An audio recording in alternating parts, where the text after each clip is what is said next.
Cough syrup से मौत के मामले में छिंदवाड़ा पहुंचे पूर्व सीएम कमलनाथ।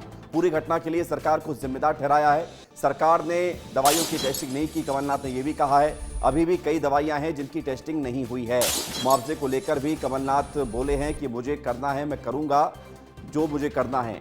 तो ये कमलनाथ ने बड़ी बात कही है। मुआवजा हो सकता है कि वो अपने स्तर पर दें, लेकिन इस पूरे घटनाक्रम के बाद आप देखिए कि कमलनाथ यहाँ पहुंचे जरूर, लेकिन उनकी इस मुस्कुराहट पर सवाल भी उठे हैं। ये सवाल इसलिए क्योंकि 23 बच्चों की मौत के बाद 50 साल तक यहां पर अपना गढ़ बनाने वाले, राजनीति करने वाले कमलनाथ लगभग 50 दिन के बाद यहां पहुंचे, तो फिर सवाल तो उठने थे और गंभीर मामला था। लेकिन इस गंभीरता के बीच वो और उनके बेटे नकुलनाथ दोनों मुस्कुराते हुए नजर आए, जिस पर सवाल है।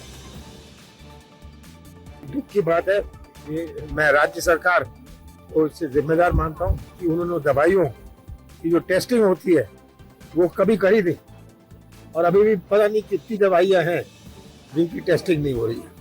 तो मुआवजे को लेकर क्या कहना है? 4 लाख रुपए दे दिया अब मैंने सीएम से बात करी है और मैं लगा हुआ था कि सीएम और सरकार मिलकर कुछ और करे, और जो मुझे करना मैं करूंगा। बीजेपी विधायक ने कमलनाथ पर निशाना साधा है। इस पूरे घटनाक्रम के सामने आने के बाद भगवान दास सबनानी का बयान सामने आया है।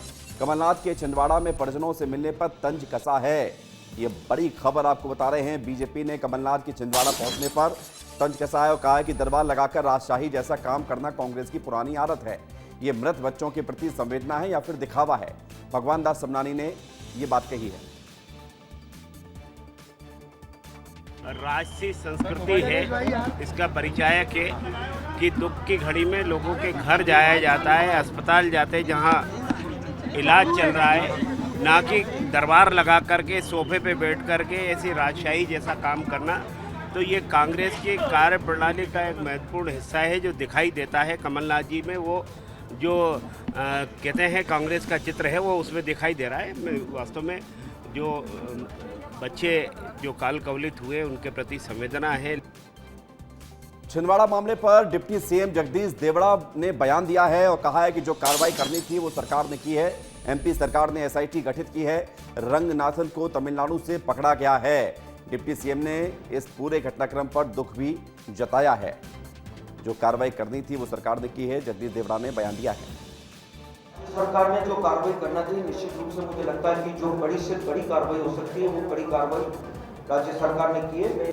बड़े कष्ट की बात है, मन को बहुत पीड़ा है, मन को कष्ट पहुंचाने वाली घटना है। निश्चित रूप से हमको सबको इसका दुख है, लेकिन मुझे ये कहने में कोई संकोच नहीं है कि कार्रवाई मध्य प्रदेश की सरकार ने पूरी कार्रवाई जो करना थी वो पूरी कार्रवाई की है। और मध्य प्रदेश की सरकार ने एसआईटी गठित करके ही उनको वहाँ से तमिलनाडु से यहाँ लाने का काम भी मध्य प्रदेश की सरकार ने किया है।